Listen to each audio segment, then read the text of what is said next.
Mírate, no estás ganando más dinero que ayer. Podrías estar viviendo en una casa más grande. Podrías tener un auto de lujo. Podrías estar viajando ahora mismo a las Bahamas. Mírate, en estos momentos podrías ser una de las 30 promesas por debajo de los 30 de Forbes.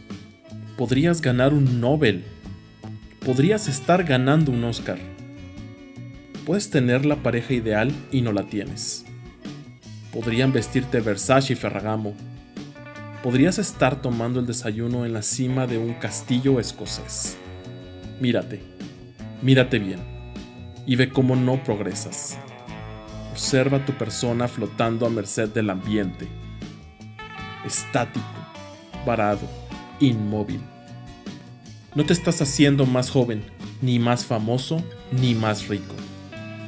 Este es el mensaje que nos da la sociedad todos los días en un tenue pero certero lenguaje no verbal. En la posmodernidad, las sociedades descansan sobre las tumbas de cientos de generaciones que la pasaron peor que nosotros. La humanidad está en el momento más pacífico de la historia. El hambre en el mundo disminuye, y la era de la información mejora la calidad de vida de los países más civilizados. La sociedad nos lo dice a gritos: todo es posible.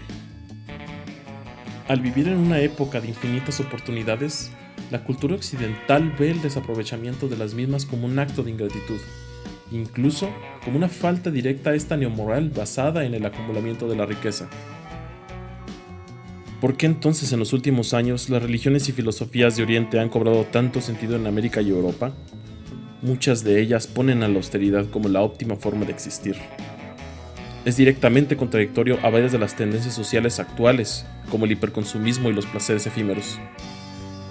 ¿Cómo debe ser interpretado por la sociedad alguien quien no busca ser millonario o famoso? ¿Debe ser tachado de mediocre? Yo creo que no. No podemos alejarnos más de la realidad.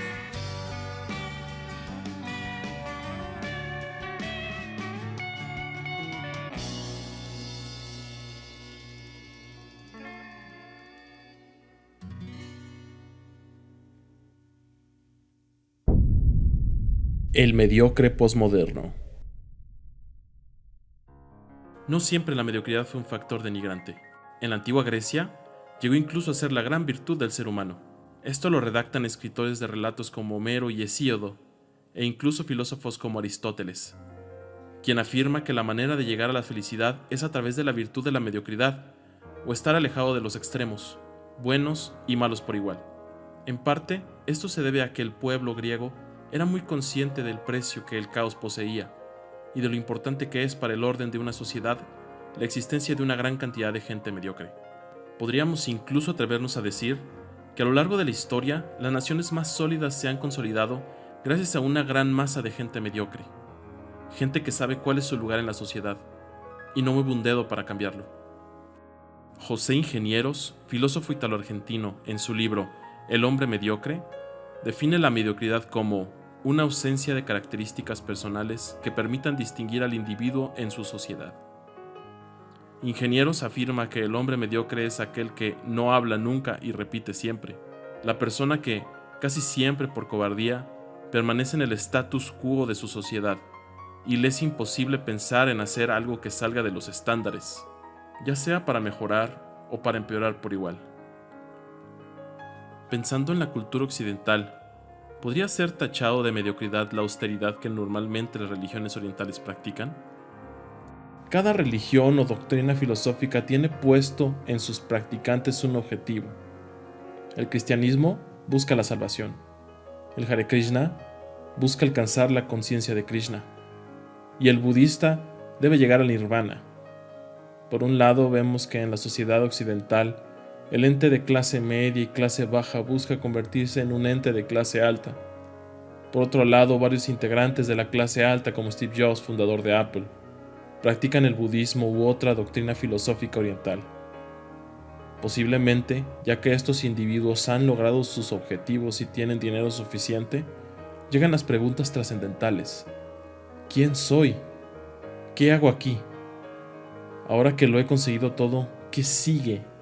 En la publicidad llueven imágenes de mujeres en yoga pants, en postura de flor de loto, en un jardín zen o spa que solo la clase media alta podría pagarse. Es como si el mensaje fuera el siguiente: el balance es bueno, pero no por encima de tu situación económica.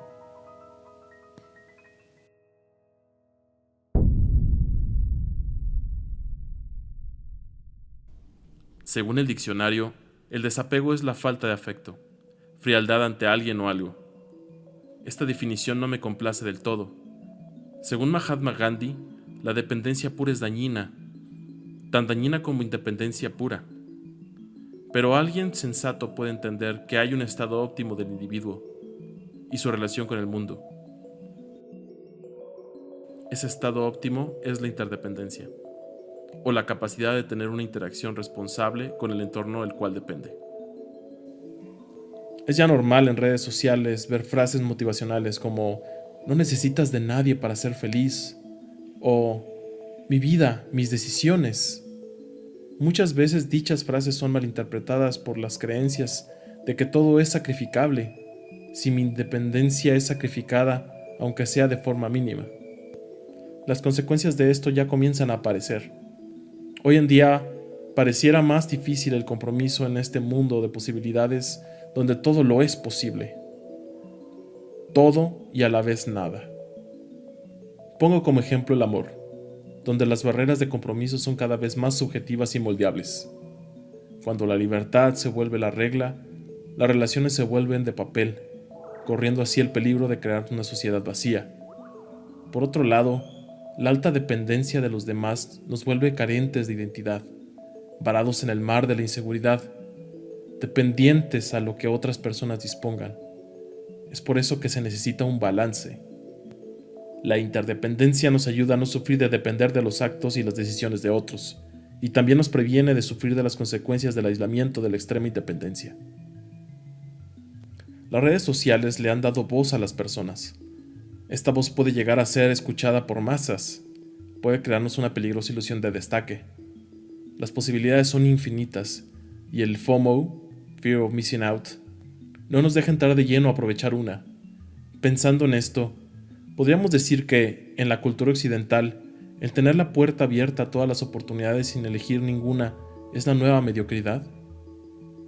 Si esto fuera cierto, sería comprensible cómo es que el desapego se considera un acto de mediocridad. Sin embargo, el ente desapegado no es que desaproveche o no las oportunidades de la sociedad occidental, es solo que ni siquiera las necesita para ser feliz. ¿Traen entonces las filosofías de Oriente mediocridad a nuestras vidas occidentales posmodernas? Budismo y sociedad. No se podría alcanzar el nirvana si la persona en cuestión no practica lo que, en el budismo, se denomina como las 4 nobles verdades, las cuales dictan lo siguiente. La verdad del sufrimiento. El sufrimiento existe en la vida de las personas. La verdad del origen del sufrimiento. El origen está en el deseo. La verdad de la cesación del sufrimiento. Solo podremos ser libres de sufrimiento cuando practiquemos el desapego. La verdad del sendero. Actuar de manera correcta siempre. Pareciera entonces que en la época actual, aplicar las bondades de estas 4 nobles verdades es sumamente más retador que en el resto de la historia de la humanidad. Hoy en día las tentaciones y la riqueza tienen la facilidad de ser accedidas por más y más personas. Actualmente el hombre común goza de mejores beneficios que la alta nobleza de la antigüedad, desde cosas tan insignificantes como la luz hasta el servicio de la salud. Un emperador habría dado países enteros por haber podido tener un smartphone.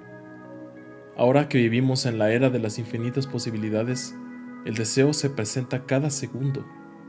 De igual manera, el budismo puede jugar un papel importante en nuestra actual vida acelerada. Esto no significa que alguien que practique las enseñanzas del budismo no pueda aprovechar las oportunidades que la cultura occidental ofrece. Como ejemplo tenemos a Andy Podicombe, quien regresó de la década pasada de un retiro como monje budista, solo para darse cuenta que el mundo occidental ya había cambiado y que ahora todos dependíamos crucialmente de un teléfono inteligente. Él es un exitoso emprendedor hoy en día, fundador de una startup de meditaciones guiadas hechas a la medida. El Tao como forma de vida. Los taoístas comprenden que somos incapaces de cambiar las corrientes que mueven al mundo que nos rodea. Esto puede interpretarse por los occidentales como quedarse inmóvil y no actuar ante las situaciones que se nos presentan, pero nada más lejos de la realidad. A través del Wu Wei, que textualmente significa sin esfuerzo, es posible fluir a favor de la corriente en vez de forzar lo que en nuestra mente limitada consideramos la mejor forma de actuar.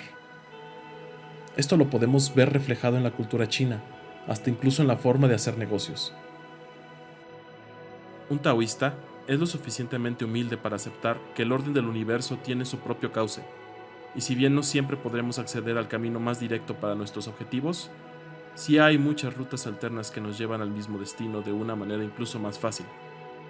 Un taoísta no tiene por qué forzar las cosas. El Hare Krishna y su deber de bondad. Según Bhaktivedanta Swami Prabhupada, alguien puede ser exitoso, pero si no sabe lo que es, de dónde ha venido, por qué está sometido a los problemas de las leyes de la naturaleza material y hacia dónde irá en su próxima vida, entonces cualquier cosa que haga será inútil. Muy aparte de la religión, el éxito moral debe desarrollarse con la misma pericia que el éxito económico, social, etc. Si no, ni siquiera tendremos la dicha de comprenderlo y disfrutarlo. Una persona mediocre en la moral y exitosa en lo profesional no deja de ser mediocre. Los Hare Krishna buscan servir a Krishna, y entre sus variadas formas de servirle se encuentra el prasadán, que consiste en ofrecer la comida que se cocina a Krishna. Una vez ofrecida a Krishna, se puede consumir siempre y cuando regales parte de la comida a alguien que lo necesite. En mi idea de un mundo ideal, todas las personas deberíamos hacer acciones que nos mantengan los pies en la tierra, que nos conecten entre nosotros, que nos den la humildad de agradecimiento de la mera existencia. Gandhi. El 22 de diciembre de 1916, Mahatma Gandhi fue invitado a dar un discurso frente a grandes empresarios indios de su época. En él, Gandhi señala que el progreso moral y el progreso económico no solo son diferentes, sino que el progreso económico puede frenar el progreso moral de una nación. Según Gandhi, cada ser humano tiene derecho a la vida y por lo tanto encontrar lo necesario para alimentarse, vestirse y tener una vivienda. Pero para este funcionamiento tan simple, no necesitamos ninguna ayuda de los economistas o de sus leyes.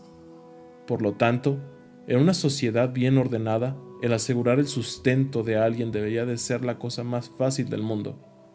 La prueba de la buena organización de un país no es el número de millonarios que posee, sino la ausencia de hambre de su población.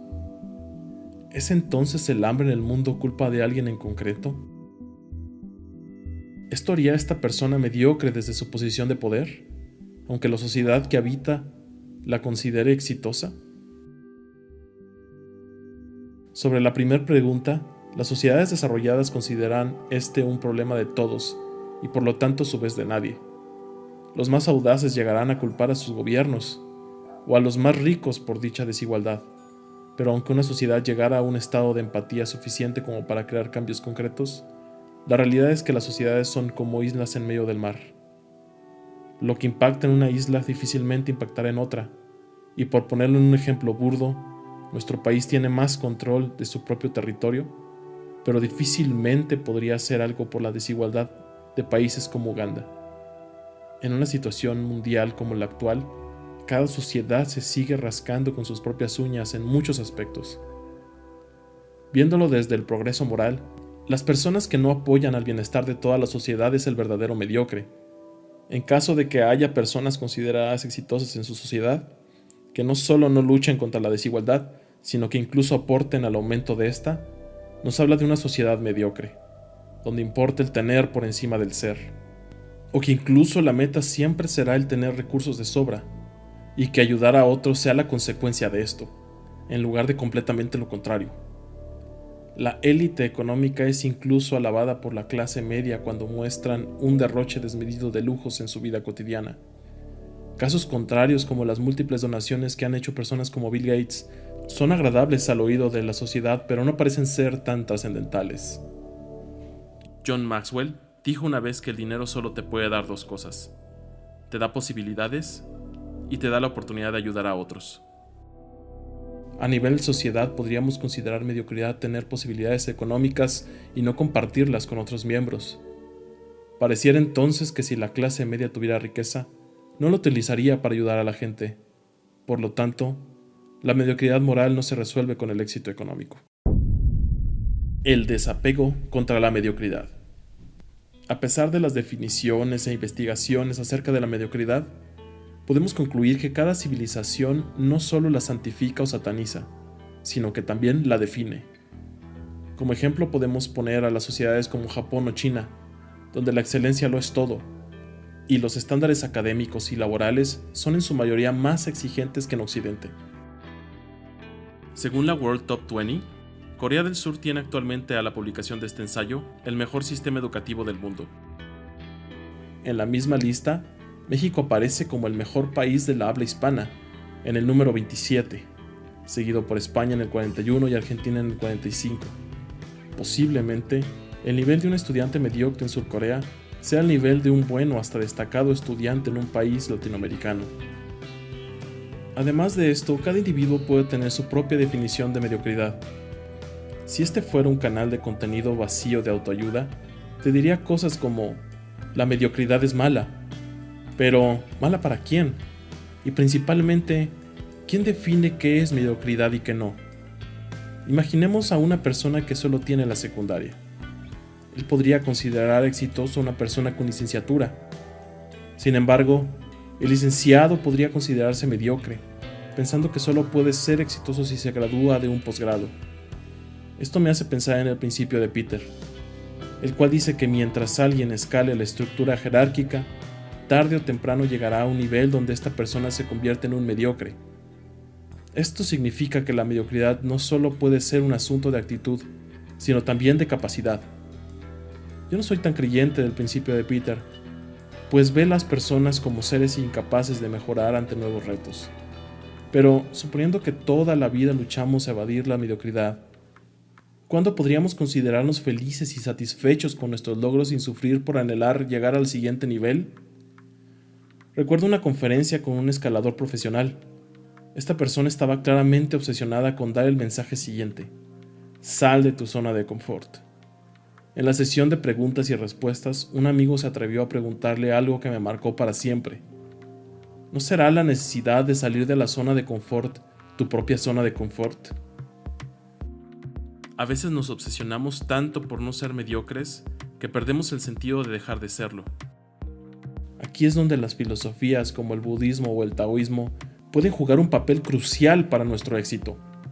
No estoy diciendo que sea la única opción, pero de que puede funcionar, puede funcionar. Aunque así lo hacen parecer los medios, la verdad es que la mediocridad es más parte de nuestra vida de lo que nos gustaría aceptarlo. No podemos sobresalir en todo, pues si bien hay gente que tiene una vida profesional exitosa, puede que sus relaciones familiares sean mediocres. Dominar tan siquiera el 1% de todo el conocimiento es una tarea casi imposible. La realidad es que, aunque seamos expertos en ciertas áreas de la vida, seremos mediocres en todas las demás. Stephen Dubner, economista y escritor, dijo una vez que ser mediocre es estar satisfecho sin hacer mayor esfuerzo. Y si bien podría pensarse que entonces una persona mediocre es alguien que se encuentra en su estado de confort, considero que es más mediocre una persona obsesionada por dejar de serlo, porque así se lo piden, que una persona genuinamente satisfecha con su crecimiento y sus decisiones. Entonces, en primer lugar, ni siquiera deberíamos de obsesionarnos tanto por ser o no mediocres. Además, el compromiso debería de ser con uno mismo primero. Si quieres alejarte de la mediocridad en las cosas que para ti son importantes, mi consejo sería el siguiente: elige solo un área de tu vida y mejórala. Cuando ésta haya mejorado, ve por otra. Esto hará que la mejora continua no sea una tarea abrumadora, pero sobre todo define quién eres y qué quieres. Analiza qué te apasiona y qué anhelas lograr en el futuro. Los hombres y mujeres no son recordados por qué tan apegados fueron a lo que su sociedad catalogaba como normal, sino por ponerse a ellos, sus ideas y sus anhelos primero.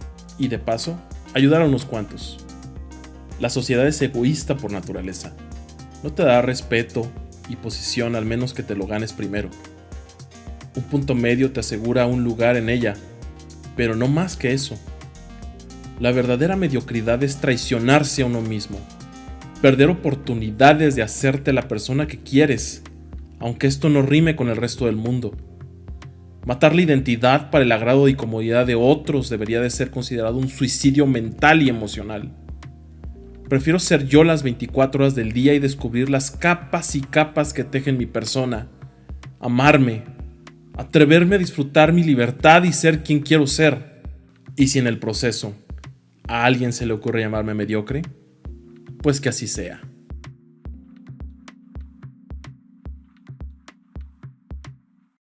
Si te gustó este video, no olvides suscribirte y da clic en la campanita. Voy a estar subiendo más tips de cómo viajar ligero en esta vida. Y recuerda, sea lo que sea que seas, sélo.